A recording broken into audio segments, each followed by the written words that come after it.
Bien, decíamos antes de orar, porque ya se fueron enganchando algunos más, de tratar de aprovechar el tiempo, de ser puntuales y también aclarar algo que siempre lo hacemos.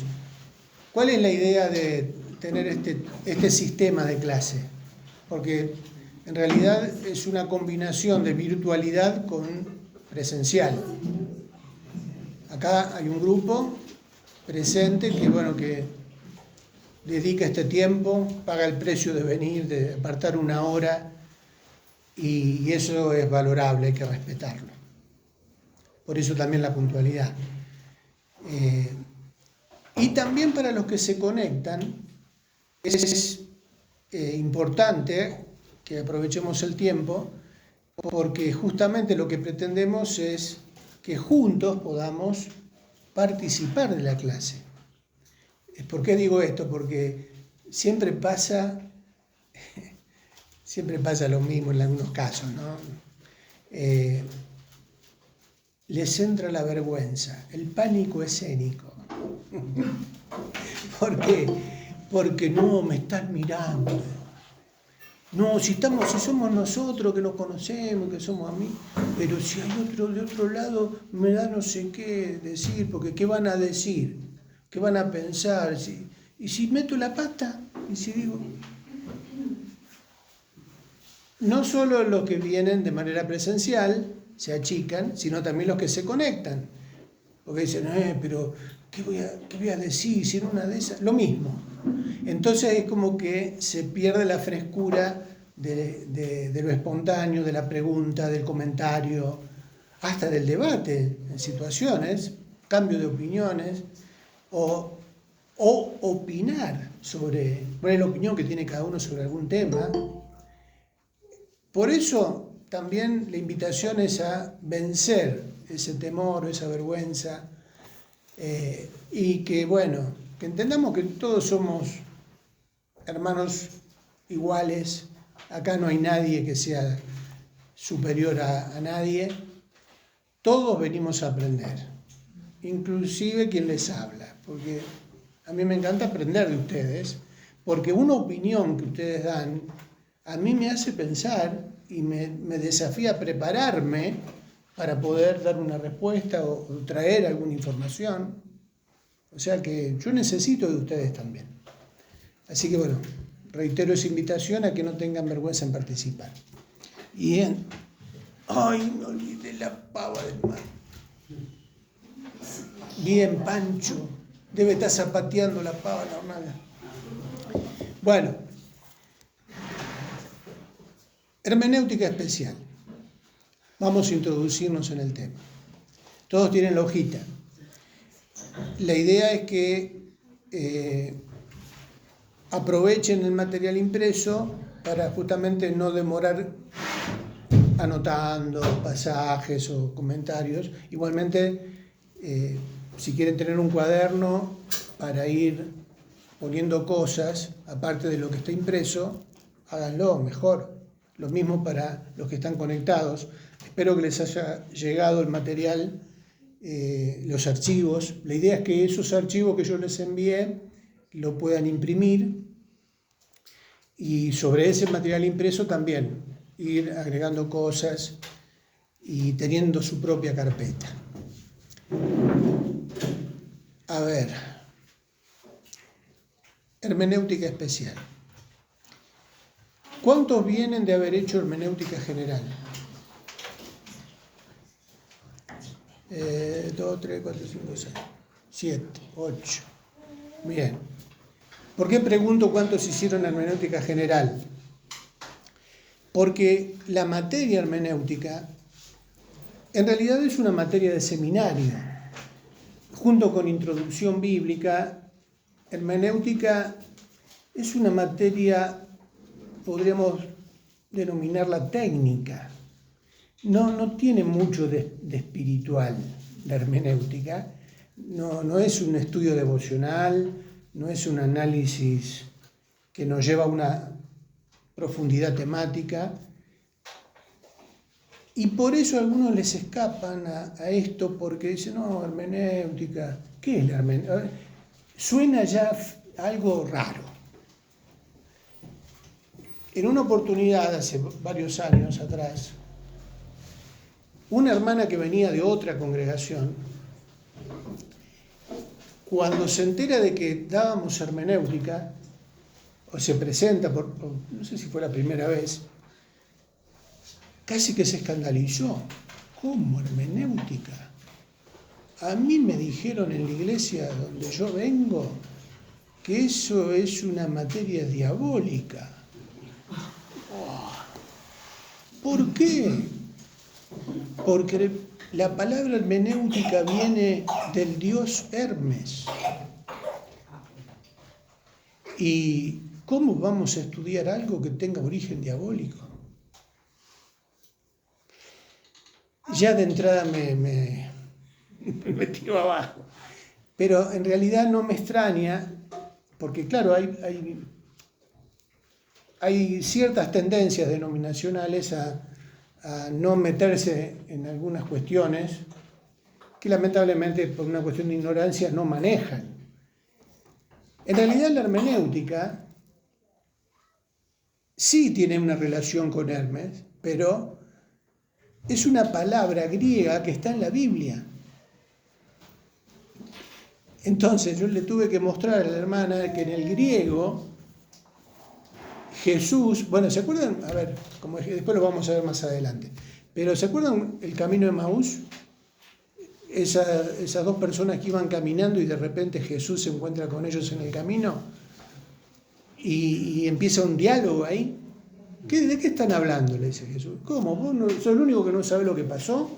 Y le empiezan a contar de Jesús Nazareno que había venido y que terminó crucificado y ya es el tercer día y se hablaba de que él iba a resucitar al tercer día y ya es el tercer día y había una expectativa. No se habían dado cuenta de que era Jesús el que caminaba con ellos, y en el texto dice que el Señor les comienza a declarar lo que las Escrituras decían de Él. ¿Se acuerdan de ese versículo? Él les comenzó a declarar lo que las Escrituras decían de Él. Declarar es la palabra que aparece traducida al español, pero la palabra griega para declarar es diermeneuo. Diermeneuo. ¿Qué significa ese término? ¿Por qué lo tradujeron les declaraba? Les explicaba, les interpretaba lo que los textos del Antiguo Testamento, las profecías, decían de lo que iba a suceder con el Mesías. O sea que en el texto inspirado por el Espíritu Santo aparece diermeneuo. Y no solo ahí, aparece en otras partes también.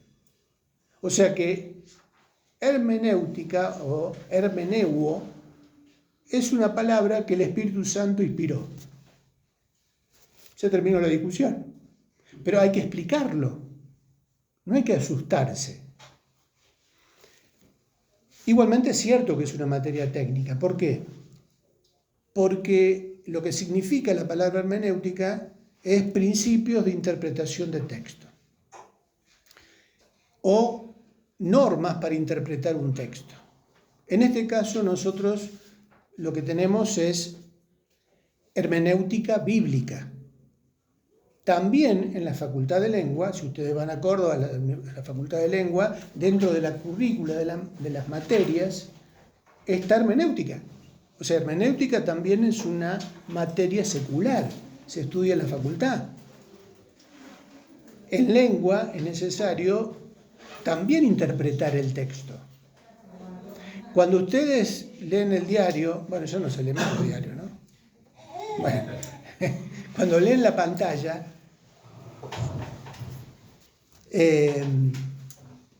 tienen que decodificar ciertos símbolos que están ahí para poder interpretarlos. Por eso el alfabeto, por eso en la primaria lengua, en la secundaria, sujeto, predicado. ¿Se acuerdan esa? ¿Todavía diciendo? Los verbos. Tiene que ver con el lenguaje. Y por eso en la escuela uno aprende a leer, porque la lectura es lo que nos abre la puerta al mundo del conocimiento, ¿no? Leyendo libros, textos, información. Cuando uno va al supermercado, hace hermenéutica.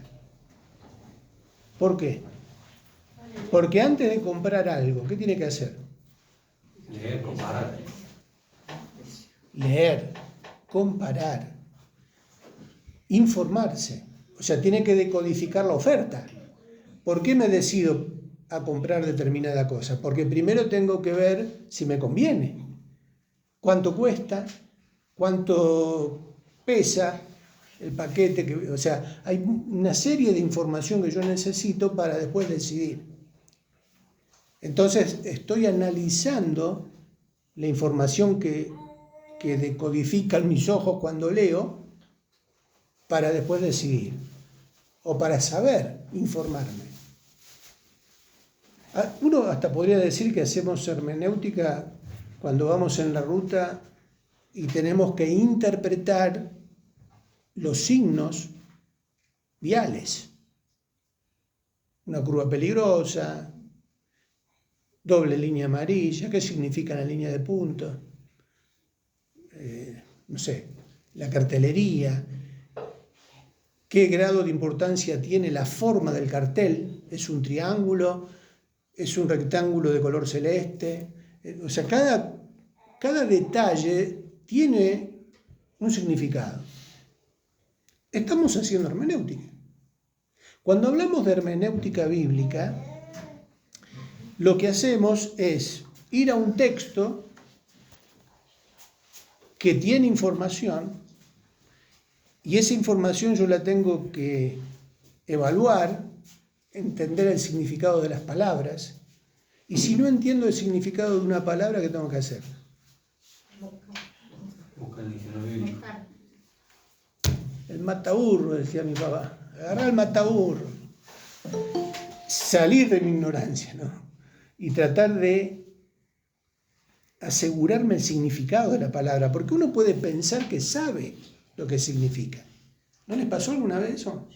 Que pensaban que sabían lo que significaba, pero resulta que no era tan así, o era una parte. Todo eso tiene que ver con la hermenéutica. ¿Cuál es el problema? Es un desafío con el que nos encontramos en este curso especialmente, en esta parte del año, que en realidad es la continuación de un grupo que lo empezó el año pasado, en el segundo cuatrimestre, que son los que levantaron la mano recién. Hermenéutica se divide en dos partes: hermenéutica general y hermenéutica especial. Cuando se lanzó el primer cuatrimestre de este año, se incluyó hermenéutica especial para dar la continuidad al grupo que lo empezó el año pasado. Los que se agregan ahora a hermenéutica especial no vieron la hermenéutica general. Por eso digo que va a ser un desafío. De alguna manera vamos a ir tratando de ayornar o de dar una introducción, una explicación. Porque en la hermenéutica especial hay, como decíamos, reglas de interpretación, métodos de interpretación. Para los que no hicieron hermenéutica general, yo después les voy a pasar los archivos de las primeras lecciones donde están las normas, los principios básicos. Por ejemplo, un principio básico de hermenéutica general para interpretar textos. Menciónenme los que hicieron hermenéutica general. Un principio, una regla básica. Un texto se interpreta por el contexto. Muy bien. Un texto se interpreta por el contexto. ¿Qué quiere decir eso? Que tengo que tomar en cuenta lo que está antes y lo que viene después de lo que estoy leyendo para encontrar el sentido amplio de ese texto. Porque es un peligro sacar un texto, aislarlo del contexto para hacerle decir lo que yo quiero que diga. Es un peligro. Entonces, siempre un texto lo tengo que analizar e interpretar por lo que viene diciendo antes y lo que sigue diciendo después. Eso, cuando leemos la Biblia, nos damos cuenta, por ejemplo, en las promesas, ¿no? A todo el mundo le gusta sacar promesas de la Biblia, ¿no? Y gracias a Dios por las promesas que tenemos en la palabra, ¿no? Pero nos olvidamos que cada promesa tiene una condición para que esa promesa se cumpla.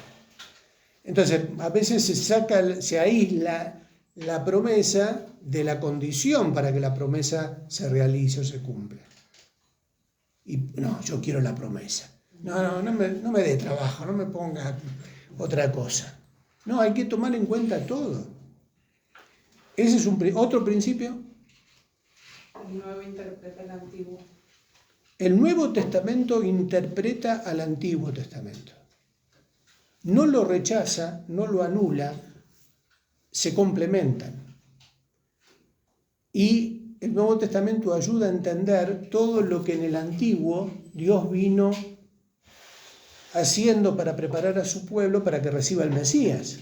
En el Nuevo Testamento aparece el Mesías en la historia prometida en el Antiguo. Antiguo Testamento o Antiguo Pacto y Nuevo Pacto tiene que ver con ese pacto que Dios hace con el hombre para su salvación. En el Antiguo Testamento era la ley y en el Nuevo la gracia que se manifiesta a través de Jesucristo. Otro texto se interpreta por el contexto, el Nuevo Testamento interpreta el Antiguo. Las epístolas a los evangelios. Las epístolas, ¿qué es una epístola? Las cartas. Las cartas que están en el Nuevo Testamento interpretan los evangelios. ¿Qué quiere decir eso? En los evangelios, ¿cuántos evangelios hay? Que son, bien, los 4 primeros libros del Nuevo Testamento son los evangelios, en donde encontramos la vida de Jesús, es la biografía del Señor, cómo vivió, las cosas que enseñó, cómo murió, cómo resucitó, qué es lo que Él dejó para que hagamos. O sea, encontramos toda la vida del Señor y todo lo que Él dejó para que nosotros aprendamos, el Sermón del Monte. En el Sermón del Monte encontramos básicamente las enseñanzas, los principios que el Señor Jesús dejó para que nosotros aprendamos para nuestra vida cotidiana. Hay, a lo largo de los evangelios hay muchos temas que no se desarrollan plenamente, se titulan, pero en las cartas se desarrollan más profundamente. Jesús habló del amor, habló de la renuncia, habló de humillarse, habló de amar al prójimo, pero no es que Jesús lo desarrolló sistemáticamente o de manera más profunda, pero sí se hace en las cartas. El apóstol Pablo, Pedro, o sea, los apóstoles después toman de las enseñanzas de Jesús y las desarrollan un poco más. Por eso decimos que las epístolas nos ayudan a interpretar los evangelios. Y así hay otra serie de principios, ¿no? De reglas para la interpretación de texto. Eso en forma general. Ahora, cuando hablamos de hermenéutica especial, ¿a qué nos referimos? A la interpretación de figuras literarias, en particular. Ya entramos a hilar un poquito más fino,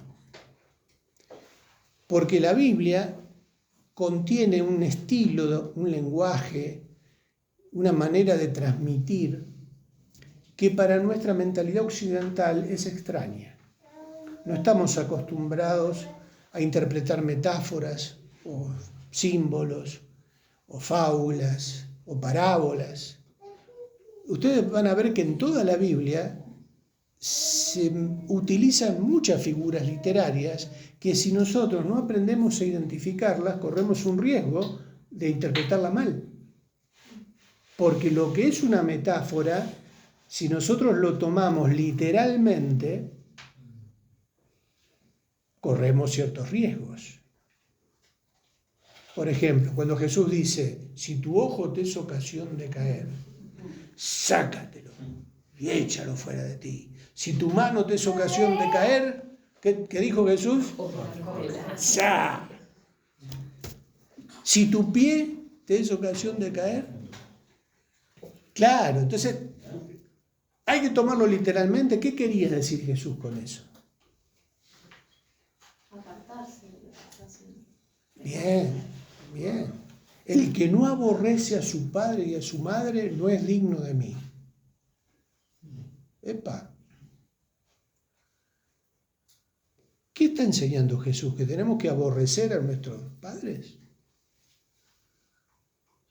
Guarda que a veces, en alguna ocasión, algunas sectas enseñaban esto de manera literal, porque la intención era dividir la familia. Captaban a jóvenes especialmente, y no tan jóvenes. Hubo matrimonios que se separaron porque uno de ellos se había dejado llevar por este tipo de interpretación de una secta y terminó abandonando su hogar para encerrarse en una secta y aislarse del mundo. Por eso digo, hay que tomar en serio esto de entender, buscar la manera de entender el mensaje de la Biblia con la intención con la que se dio originalmente. Entonces, ¿a qué se aboca la hermenéutica especial? A identificar la figura literaria o el texto que estamos leyendo, ¿a qué corresponde? ¿Es una parábola? ¿Es una historia? ¿Es algo que sucedió? ¿Es una hipérbole? ¿Qué es una hipérbole? Es una figura literaria que exagera. Bueno, ya la vamos a ir viendo en la clase, no sé si la tenemos por acá. Una hipérbole es una exageración, ¿no? ¿Con H? Con H. A ver, un ejemplo de hipérbole en la Biblia. Si tendrían que haberse registrado todas las cosas que Jesús hizo, no cabrían en el mundo los libros. Juan creo que, el final de Juan creo que cita algo así, ¿no? Estoy recordando así en una versión triquiana. No cabrían en el mundo. ¿Es literal eso? Eso es un hipérbole, es una manera de exagerar. Cuanto más altos son los cielos, ¿vieron ese tipo de expresiones en los salmos o en los proverbios? ¿No? Son expresiones exageradas que justamente lo que pretenden es dar un énfasis sobre lo que se está queriendo decir. Entonces tengo que tomar en cuenta y aprender a distinguir cuándo es una figura literaria, una exageración o algo metafórico de lo que es en realidad literal. Por eso la importancia de distinguir. Cuando leemos Apocalipsis, ¿por qué se caracteriza Apocalipsis? ¿Por qué tipo de figura literaria? La visión, no. ¿La? Visiones, no. Hay visiones, y dentro de esas visiones, ¿qué hay? ¿Qué tipo de figura? Hay mucho ¿qué? Metáforas. Hay metáfora, pero básicamente símbolo. Hay una manera o hay una técnica para interpretar símbolos. En Apocalipsis nos vamos a encontrar con bestias, con cuernos, ¿no? Con determinadas cuestiones ahí, langostas y, no sé, determinadas figuras, los caballos. Mar de cristal. Mar de cristal, aparecen metales, aparecen, no sé, un montón de detalles que uno podría decir, pero no puede ser literal. Básicamente están dando una idea, cuando se habla del oro, del cristal, de piedras preciosas, de, no sé, determinadas ilustraciones que aparecen ahí, que son eso, ilustraciones, para que nosotros podamos imaginarnos la gloria que hay en ese lugar, la perfección, la pureza. Está simbolizando eso. Bueno, todo ese tipo de detalles es lo que vamos a ver en hermenéutica especial y aprender a distinguir cuándo es algo literal de lo que es simbólico.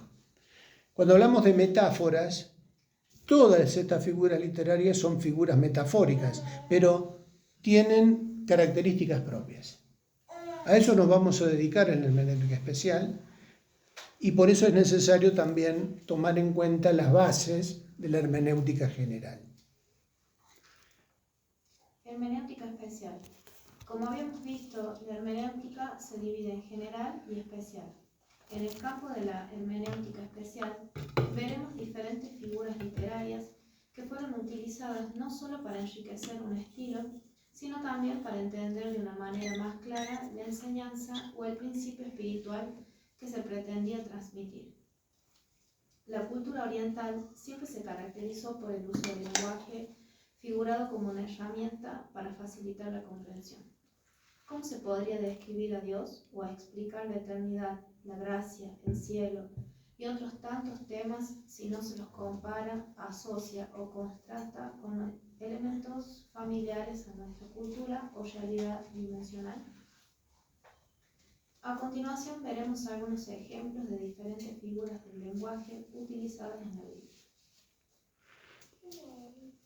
Bien, figura de comparación. Tenemos 4 figuras acá de comparación. El símil, la metáfora, el antropomorfismo y la personificación. Vamos a ver ejemplos para que nos demos cuenta de cómo diferenciar estas figuras. El símil es una comparación expresada. En esta figura se establece la comparación cuando se utilizan las palabras como o semejante a. Vieron que en la Biblia varias veces encontramos estas expresiones. El reino de los cielos es semejante a, y ahí establece la comparación. Es semejante a o como. ¿No? Es como, la palabra como, cuando aparece en el texto como o semejante a, estoy frente a una figura de comparación que se llama símil. Muy bien. Génesis 13:16, ¿qué dice en el apunte? Lo tienen ahí en la hojita. Y haré tu descendencia como el polvo de la tierra. ¿Y haré tu descendencia como qué? El polvo de la tierra. No se puede contar. No es que la descendencia va a ser como el... Uno puede contar polvito por polvito, partícula por partícula. Es una comparación de ¿qué? De cantidad. De cantidad, de mucha cantidad. Lucas 10:3, ¿qué dice?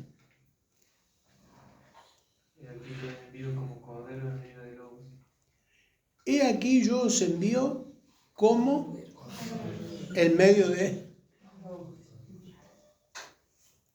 ¿Nos damos cuenta de lo que quiere decir? Características, la condición. ¿Qué tengo que entender? ¿Cómo entiendo la figura del Cordero? Las características del Cordero. Me acordé de los terios. Sí, sí, ¿Eh? también estaba pensando en el terio. ¿De qué? Estaba pensando en el terio. Pero eso que se viste como animales, pero Ah, los terios. Los terios. No, Jesús no estaba a favor de... La mala interpretación. Pero claro, cuando uno conoce, acuérdense de que, bueno, que Jesús hablaba mucho tomando en cuenta el contexto y lo que rodeaba el lugar, la situación. Y bueno, la gente criaba sus ovejas, sus animales. Y también tenían los riesgos, los peligros de los depredadores. Jesús toma esa figura que se da en el mundo de un rebaño y sus enemigos para decirle a los discípulos, a los que querían seguirlo, que ellos iban a ser enviados con esas características, como corderos, que iban a exponerse a riesgos. ¿Cómo? El cómo ya está pintando, sin necesidad de desarrollar mucho, la gente se daba cuenta de lo que quería decir el Señor. Ahí tenemos 3 textos: Jueces 7, Mateo 24 y Marcos 4. Invito a hacer el trabajo práctico ahora. Vieron que en la hojita hay una línea punteada. ¿Cuál es la consigna? Transcribe la frase que contiene el símil. Entonces, ¿qué tenemos que hacer en la línea punteada? Transcribir el símil. Solo la parte donde está el símil, no todo el versículo, sino solo la parte donde aparece el símil. ¿Se entiende? Bueno, vamos a Jueces 7, del 9 al 12. Repito, no hay que escribir todo del 9 al 12, sino dentro de esos versículos encontrar el símil. ¿Lo tienen? ¿Ya lo tienen?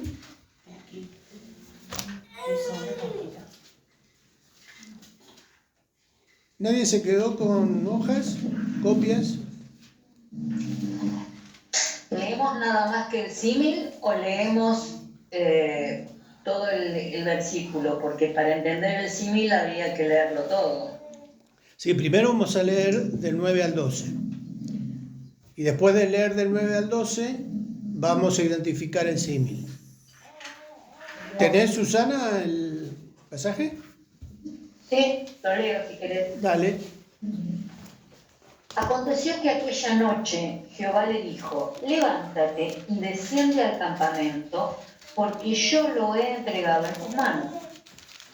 Y si tienes temor de descender, baja tú con furia a tu criado al campamento y oirás lo que hablan. Y entonces tus manos se esforzarán y descenderás al campamento. Y él descendió con furia a su criado hasta los puestos avanzados de la gente armada que estaban en el campamento. Y los madianitas, los amalecitas y los hijos del oriente estaban tendidos en el valle como langostas en multitud, y sus camellos eran innumerables como la arena que está a la ribera del mar en multitud. Ahí en el versículo 12 habría 2 símiles. ¿Cuáles Dos son? símiles. Como la arena. Innumerables como la arena. Bien, ¿se dieron cuenta? No está tan complicado. ¿Qué está expresando este símil? ¿Qué idea nos está dando? ¿De qué? Un montón. Como la arena, ¿cómo eran los camellos? Como la costa. Las langostas, las mangas de langosta en esa época eran mangas de langosta. Eran una manga de langosta. Cualquier similitud con nuestros políticos que devoran, podemos componer un símil. Mateo 24, 24 al 27. ¿Alguien más que esté conectado, que lo tenga y quiera leer? Me encanta que participen, que se metan nomás. Hola Ricardo, porque se levantarán falsos cristos y falsos profetas, y harán grandes señales y prodigios, de tal manera que engañarán, si fuere posible, aún a los escogidos. Ya lo he dicho antes, así que si os dijeren, mirad, está en el desierto, no salgáis, o mirad, están los aposentos, no lo creáis, porque como el relámpago que sale del oriente y se muestra hasta el occidente, así será también la venida del Hijo del Hombre.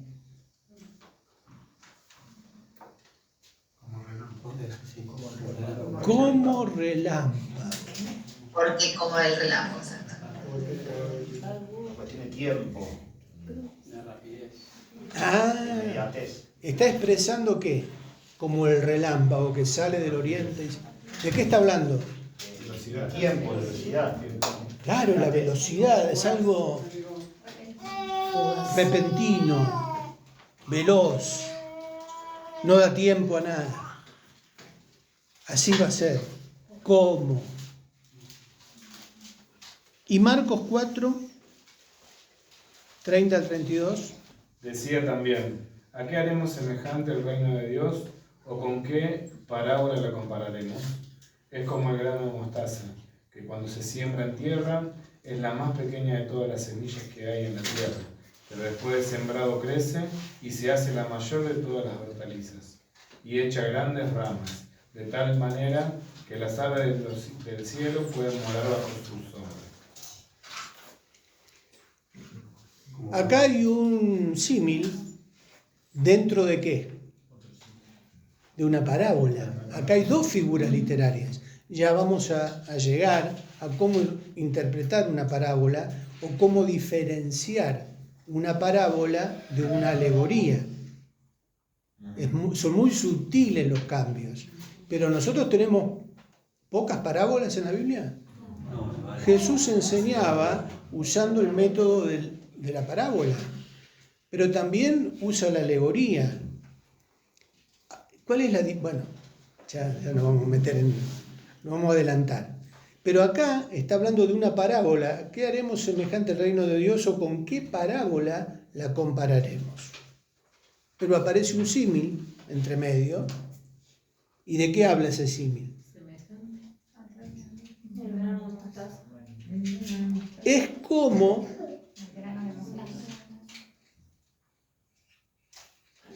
¿y de qué habla eso? La capacidad de desarrollarse, ¿cómo decirlo? La suprema capacidad de algo tan pequeño que nace de la predicación. No está hablando de pequeñez, que el reino de los cielos es insignificante. Pero la capacidad de desarrollarse y ser abundante, ¿no? De que se siembra un poquito, pero después crece. De algo pequeño Se multiplica. a tal punto que de esa planta hacen nido las aves. O sea, hay toda una expresión, sí, metafórica, simbólica, hasta poética. En la Biblia también tenemos poesía, ¿no? Hay una gama muy amplia de figuras literarias que tenemos que aprender a distinguir, ¿no? Y aparte es hermoso, porque el Espíritu Santo inspiró hasta esos detalles. Cantar de los cantares, ¿no? Cantar de los cantares. Dentro de las figuras de comparación también tenemos la metáfora. La metáfora. Me pareció escuchar a Vero. ¿Está Vero? Ahí está. Sí, Yo me tengo sí, que... recién hablé. Sí, por la voz te saqué. ¿Y tenés a tu peor estrada al lado? A ese ya lo conocemos ya de otros cursos. Bueno, Fabio, vos que te gusta leer. Punto 2, metáfora. ¿No tenés el apunte? Sí, lo tenemos ahí. Sí. Muy bien, muy bien. Ahí leo. No, metáfora. Comparación implícita. La metáfora es lo mismo que un símil, con la diferencia que la comparación que se establece no está claramente expresada, más bien se da a entender. ¿Por qué el sol y escudo es Jehová Dios? Salmo 84:11. Si esta expresión fuera un símil, diría Jehová Dios es como el sol y como un escudo. Vosotros sois la sal de la tierra, vosotros sois la luz del mundo. Mateo 5, 13, 14. En un símil diría vosotros sois como la sal, vosotros sois como la luz. En el verso 2 del Salmo 18 destacamos las figuras metafóricas. Jehová, roca mía y castillo mío, y mi libertador. Dios mío, fortaleza mía, en él confiaré. Mi escudo y la fuerza de mi salvación, mi alto refugio. Normalmente, la metáfora destaca un punto de comparación entre dos cosas fundamentalmente parecidas. Cuando Cristo dijo, yo soy el pan de vida, Juan 6:35, el punto de comparación pretende destacar que el pan es comida que mantiene la vida y quita el hambre.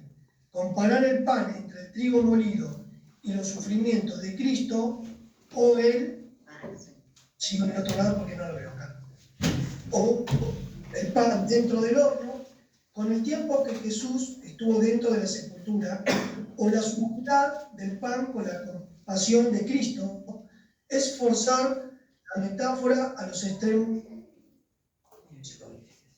En tal punto de comparación del significado de la metáfora, debemos observar, como siempre, el contexto para ver si el autor lo identificó.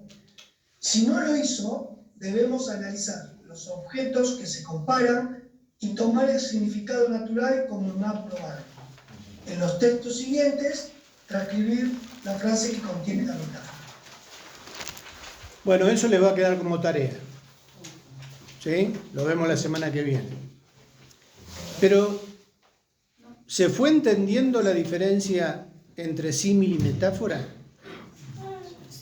En los primeros textos, como ejemplo, veíamos que lo que aparece o lo que no aparece en una figura metafórica y que la diferencia del símil, ¿qué es? ¿El cómo o el semejante? Muy bien, muy bien. Porque el cómo ya establece directamente el significado. Al no estar el cómo, yo tengo que imaginarme el significado, o sea, analizar lo que me está queriendo significar esa expresión. Esa es la diferencia técnica entre símil y metáfora. La Biblia está llena ¿de qué? De figuras metafóricas, ¿no?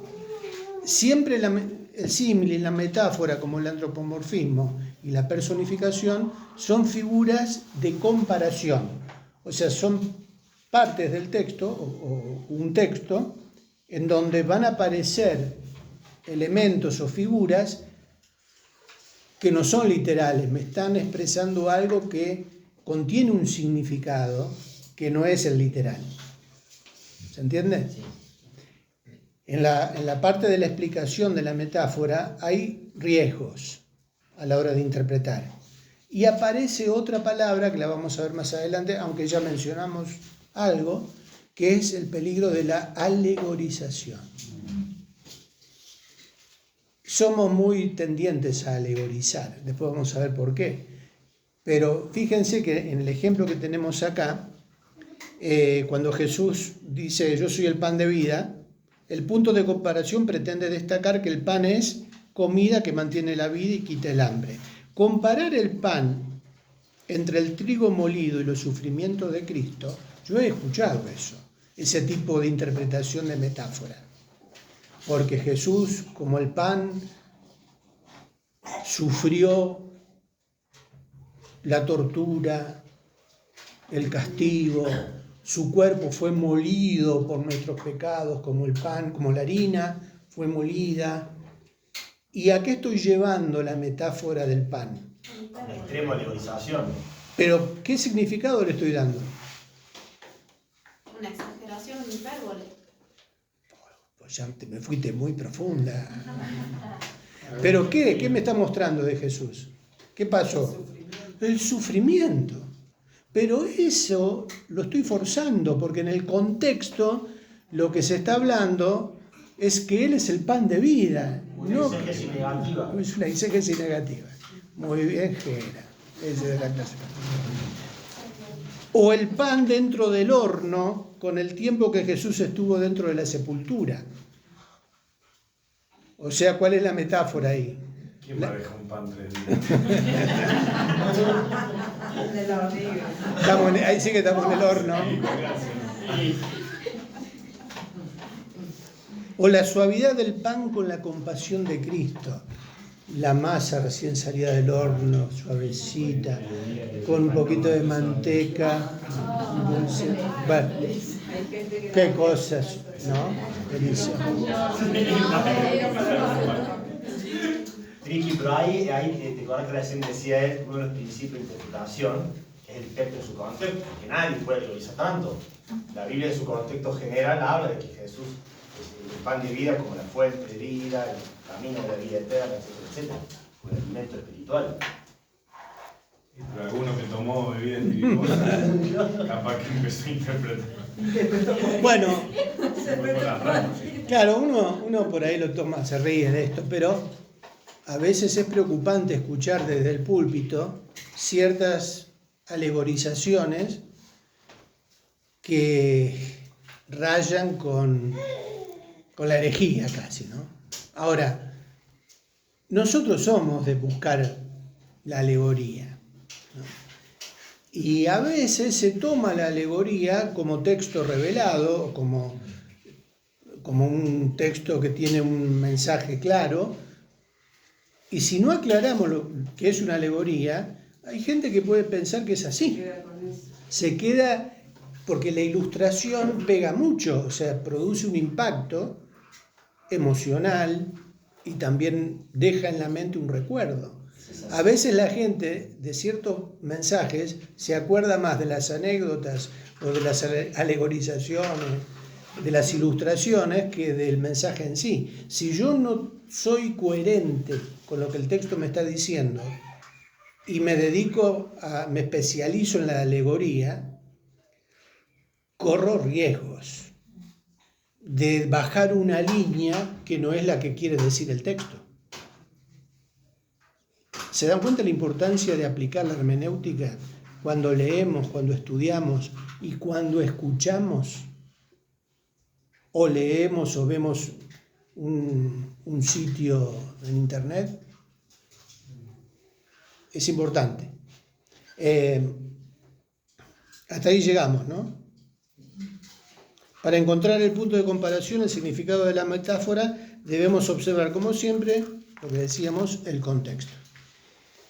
¿Se animan a hacer por sí mismos Proverbios, Mateo y Juan? Bien. A ver, ¿a quién más tenemos aquí? ¿Puedo hacer un comentario, Ricky? Podés. A mí a veces me pasa cuando leo pasajes en Biblia, como la de la Gran Actual, o algunas que quieren como modernizar el lenguaje para que la gente pueda entender mejor lo que dice la Biblia, que se desvirtúa completamente lo que dice realmente la palabra. Y yo cuando lo leo, a mí me parece que están alegorizando más que cernirse a lo que realmente dice la palabra. Por eso, a veces, en mi entender, no quiere decir que todo el mundo tenga que opinar lo mismo que opino yo, pero hay Biblias que, para dar a entender mejor la palabra, como que la desdibujan, que le dan otra inclinación. A veces ayudan, pero a veces alejan por completo lo que la palabra quiere decir de lo que se está expresando en palabras simples para que la gente lo entienda. No sé si alguien comparte mi opinión, pero bueno, yo quería compartir esto, ¿no? De que a veces hay demasiada alegoría en tratar de bajar lo que dice la palabra a nuestra manera de hablar. Bueno, quería compartir eso. Gracias, Susana. Es cierto, yo estoy de acuerdo. Estoy de acuerdo, y dentro de la escuela bíblica tenemos como materia técnica también a veces tenemos que reconocer que son cosas que no apuntan a lo devocional, sino más bien a aprender, que nuestra mente se equipe, como la hermenéutica es la introducción bíblica. En introducción bíblica justamente vemos las traducciones, los idiomas, pero diferenciamos el idioma original en el que fue escrito el texto bíblico de lo que son las traducciones, de lo que son las versiones, de lo que son las paráfrasis. Últimamente han salido Biblias que ni siquiera son traducciones ni versiones, son paráfrasis. Por ejemplo, la NTV en realidad es una paráfrasis. Ahora, tengo que saber qué es una paráfrasis para encontrar la diferencia. Me acuerdo que la primera paráfrasis que apareció en Argentina, la primera, en mi juventud, o sea que puede haber sido la primera, apareció un Nuevo Testamento que tenía como título "Lo más importante es el amor". Hermoso. Hermoso título. Y era una paráfrasis del Nuevo Testamento, pero más que el Nuevo Testamento creo que era una paráfrasis de los Evangelios. Y se enfocaba en la biografía de Jesús, en la vida de Jesús, en los 4 Evangelios. Y el título era "Lo más importante es el amor". Pero no era un libro que hablaba de Jesús y del amor del Señor, sino que era una transcripción de los 4 Evangelios en forma de paráfrasis. O sea, más que una traducción del idioma original, una interpretación o una reinterpretación o una retraducción, pero en un lenguaje moderno, actual, que pretendía ayornar esos términos para hacerlos más comprensibles. Y uno dice, está bueno, porque las generaciones que vienen necesitan que el mensaje sea claro, comprensible para este tiempo, pero hay un riesgo. A veces, con el afán de querer aclarar, oscurecemos el significado original. Pasa con la nueva traducción viviente, pasa con la NBI también, aunque la NBI puede ser una traducción, pero cuando hasta en la Reina Valera, si comparamos la Biblia del Oso con la revisión 1960, hay palabras que se fueron ayornando, pero sin perder el significado original. Esa es la diferencia. Por eso hablamos de una versión.